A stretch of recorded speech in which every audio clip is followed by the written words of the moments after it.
अवतार art publication आपका स्वागत करता हूं। दोस्तों, आज है 3 सितंबर 2021 और आज के कुछ महत्वपूर्ण समसामयिक प्रश्न इस प्रकार है।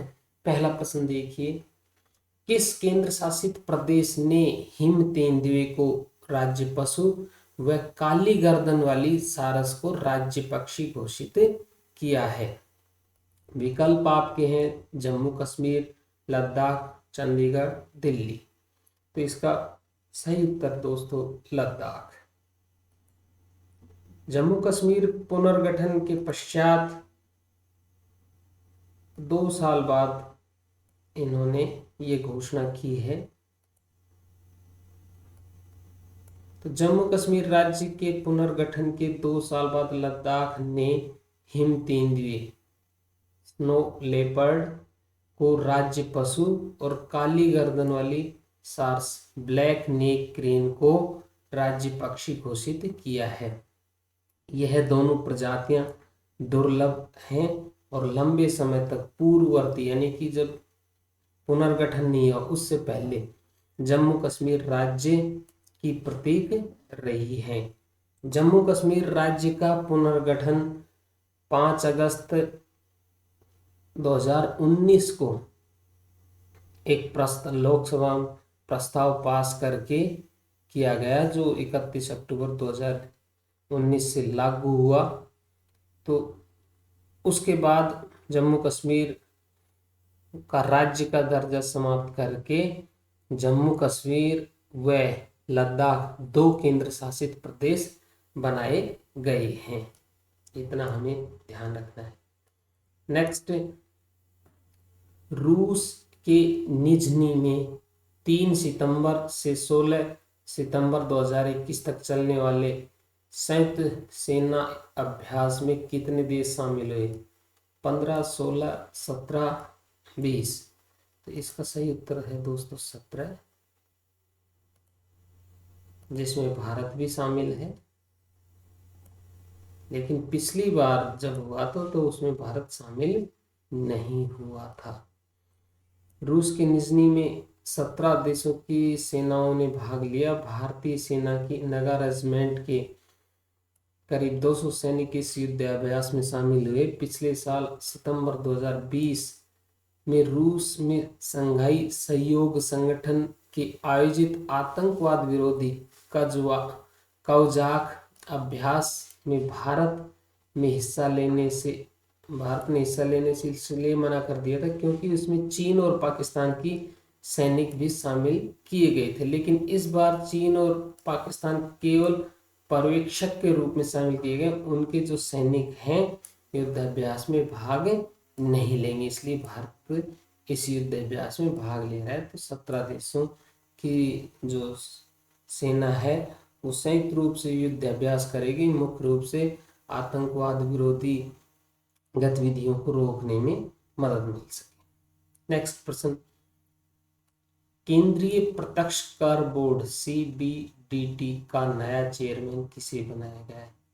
JB Mohapatra, PC Modi, TS त्रिमूर्ति, हर्षवर्धन। तो दोस्तों आपका ये इसका सही उत्तर है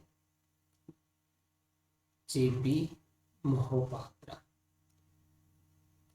तो ये नए चेयरमैन है। ये PC मोदी इससे पूर्व थे, तो ये सेवानिवृत्त तो हो गए, इनके स्थान पर रहेंगे।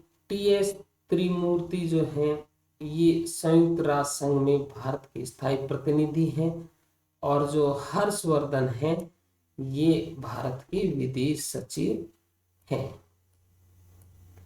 नेक्स्ट प्रश्न देखिए, 1 सितंबर 2021 को देश में सबसे कम सक्रिय कोरोना वायरस वाला राज्य कौन सा है? तो यानी कि कोरोना मरीजों को एक्टिव की संख्या सबसे कम किस राज्य में है? तो इसका उत्तर है राजस्थान।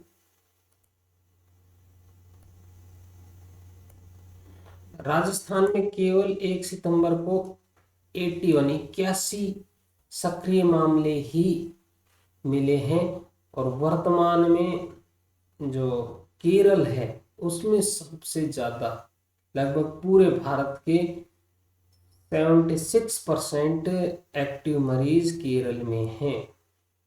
तो सबसे कम सक्रिय 81 कोविड-19 रोगी वाला राज्य तो राजस्थान है, जबकि सर्वाधिक सक्रिय वाला राज्य केरल है। नेक्स्ट प्रश्न देखिए, भारत में वर्तमान में कुल कितने उच्च न्यायालय हैं? 21, 24, 25, 26। इसका सही आंसर है 25।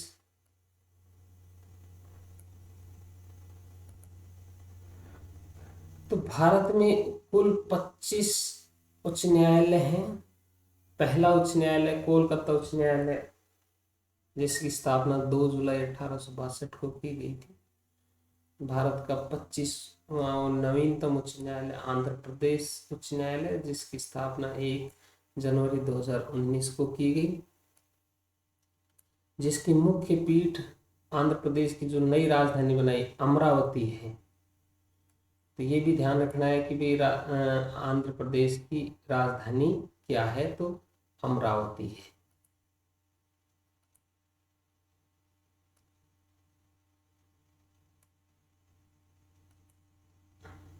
राजस्थान हाईकोर्ट की स्थापना 21 जून 1949 को की गई थी।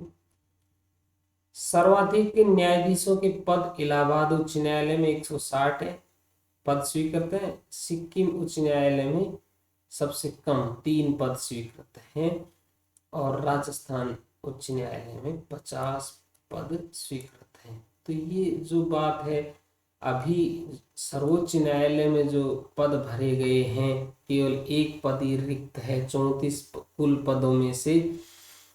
तो ये स्थिति अब है कि राज्य के हाई कोर्टों में बहुत सारे पद रिक्त हैं। तो ये जैसे इलाहाबाद उच्च न्यायालय में 160 पद स्वीकृत हैं, 92 कार्यरत हैं और 68 पद रिक्त हैं। तो इनके कारण बहुत सारे केस पेंडिंग हैं। तो ये थोड़ा सा ध्यान रखना है कि भी हमें कौन सा उच्च न्यायालय